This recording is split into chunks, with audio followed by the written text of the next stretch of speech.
부족해도 희망이 있다. 두 번째, 창세기 4장 9절에서 15절 말씀. 전편에 이어서 계속됩니다. 남을 미워하지 말라. 싸워야 할 대상은 남 이전에 나 자신이다. 가인은 아벨을 경쟁 상대로 알고 죽였지만 사실 가인이 싸워야 할 대상은 자기 내면의 불신과 시기와 미움과 분노였다. 사울의 싸움 대상도 다윗이 아니라 자기 시기심이었다. 야곱의 총애를 얻지 못할 때 레아의 할 일은 남편 마음을 얻으려고 라헬과 다투는 것이 아니라 하나님께 자신을 예배자로 드리는 것이었다. 하나님의 마음을 얻으면 시간의 문제일 뿐 사람의 마음도 얻는다. 사람의 사랑을 받는 경쟁에 너무 몰입하지 말라. 하나님은 사랑하라 라고 명령하셨지 사랑받으라 라고 명령하시지 않았다. 사랑에 연연하는 나를 극복해야 행복할 수 있다. 하나님의 사랑만 받아도 충분하고 그 사랑이 있다면 더 받을 것이 없다고 여기고 사랑을 힘써 주려는 사람에게 하나님은 더 주신다. 남을 보고 낙심할 필요도 없고 남을 이기려고 안달할 필요도 없다. 최고의 승리는 나 자신을 쳐서 복종시키는 승리다. 나를 망치고 실패시키는 진짜 대적은 남이 아니라 나 자신이다. 하나님의 공의와 사랑. 형제 사랑을 원하시는 하나님의 뜻을 어기고 동생 아벨을 죽인 가인에게 하나님은 밭을 갈아도 효력이 없고 땅에서 유리하는 자가 된다고 하셨다. 그때 가인이 자기 죄를 깨닫지 못하고 하나님, 너무 벌이 큽니다. 저를 만나는 자가 저를 죽일 것입니다. 라고 하자 하나님은 동생을 죽이고도 너무 뻔뻔하구나 라고 냉정하게 반응하지 않고 가인에게 죽임을 면하게 하는 표를 주셨다. 하나님은 공의로 심판하면서도 사랑의 여지를 남겨두셨다. 하나님은 공의의 하나님이기에 사랑하는 자녀가 잘못된 길이나 예정되지 않은 길로 가면 때로는 장애물을 놓아서 깨달음을 주고 합당한 길로 이끄신다. 어떻게 깨닫게 하는가? 처음에는 설교 말씀과 남의 말과 여러 환경적인 메시지를 통해 깨닫게 하신다. 그래도 깨닫지 않으면 가볍게 징계하신다. 그래도 깨닫지 않으면 큰 환난을 주신다. 결국 환난 중에 가장 먼저 해야 할 일은 회개다. 그러면 회복의 역사도 시작된다.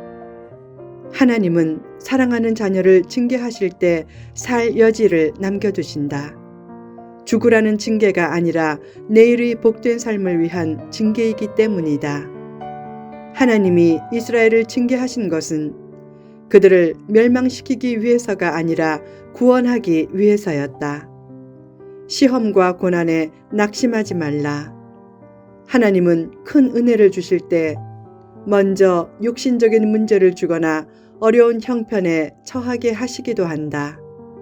그 시련을 잘 통과하면 그 위기가 오히려 하나님의 크신 은혜를 체험하는 기회가 된다.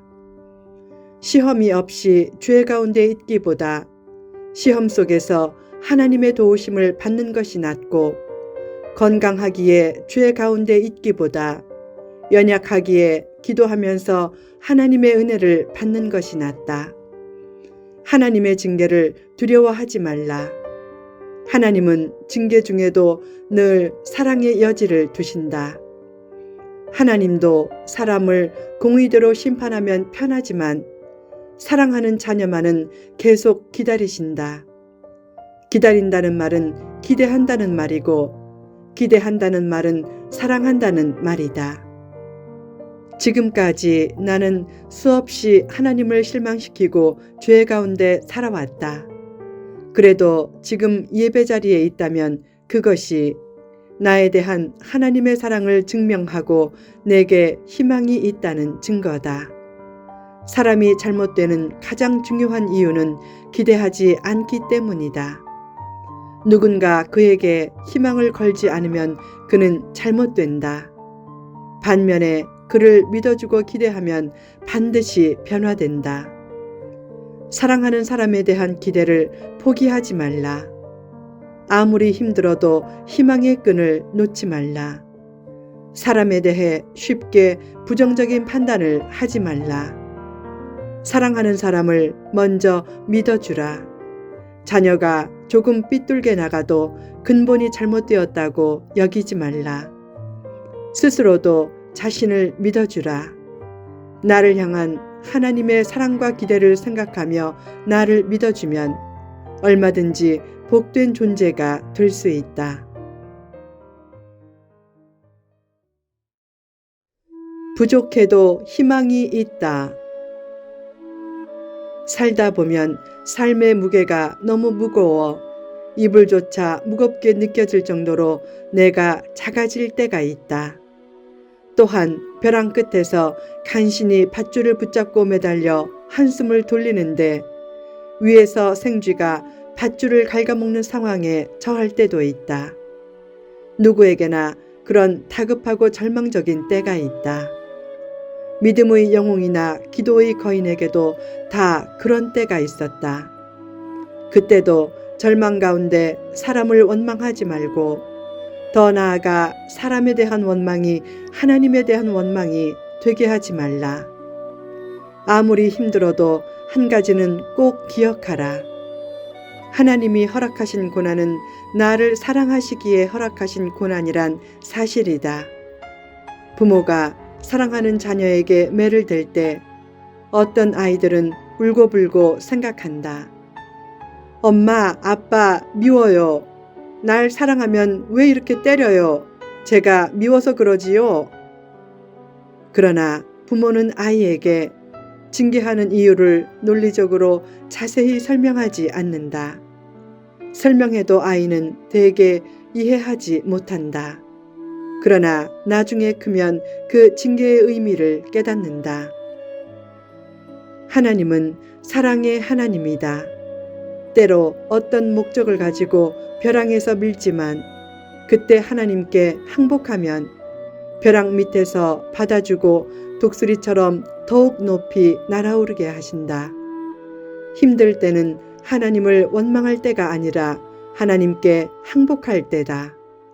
절망적인 상황에 처하면 믿음과 말씀에 대해 회의가 들고 인생이 허무하게 느껴지고 열등감에 빠져 인생이 끝났다는 생각도 들지만 그때 진심으로 하나님께 항복하면 그 다음에는 놀라운 축복이 기다린다. 일전에 월간 새벽기도 사역에 재정적인 압박이 있자 누군가 염려하며 말했다. 목사님, 요새 어려워서 어떡해요? 필자가 말했다. 아마 큰 은혜의 폭풍이 불기 직전인 것 같아요. 이제까지의 체험을 통해 그 말이 저절로 나왔다.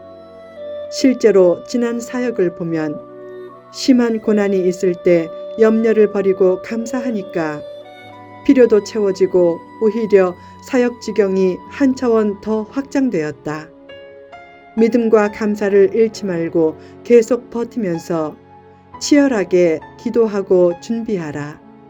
그러면 은혜의 때가 반드시 온다. 새벽이 오기 전에는 가장 어둡다가 곧 밤이 끝나고 어둠이 걷힌다. 아무리 힘들어도 나의 죄와 허물보다는 하나님이 덜 힘들게 하셨음을 인정하고 하나님의 은혜와 사랑을 변함없이 확신하며 참된 예배자의 고백을 하라. 하나님의 뜻이라면 다 잃어도 좋습니다. 욥은 다 잃었지만 주신 이도 여호와시요 거두신 이도 여호와시오니 여호와의 이름이 찬송을 받으실지니이다. 라고 참된 예배자의 고백을 했다.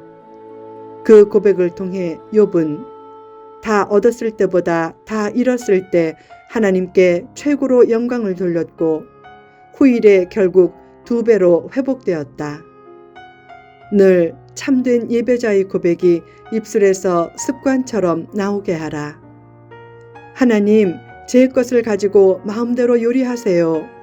물질, 자녀, 재능, 시간, 그리고 제 목숨도 하나님이 주신 것이니 마음대로 요리해 쓰세요.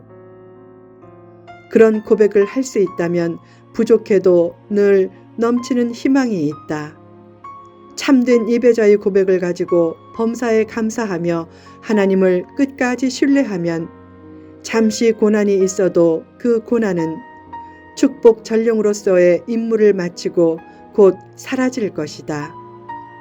극도로 힘들어도 아직 내게 남은 것을 꼽아보라. 찬송가 429장에 이런 찬송이 있다. 세상 모든 풍파 너를 흔들어 약한 마음 낙심하게 될 때에 내려주신 주의 복을 세어라. 주의 크신 복을 내가 알리라. 하나님은 가인에게도 사랑의 여지를 남겨두셨다. 내게는 더욱 사랑의 여지를 남겨두실 것이다. 하나님은 가인의 탄원도 들어주셨다. 나의 탄원은 더욱 들어주실 것이다. 늘 잃은 것보다 남은 것이 더 많다는 사실을 기억하고 하나님의 사랑 안에서 찬란한 미래를 설계하며 더욱 자신감 있게 살라.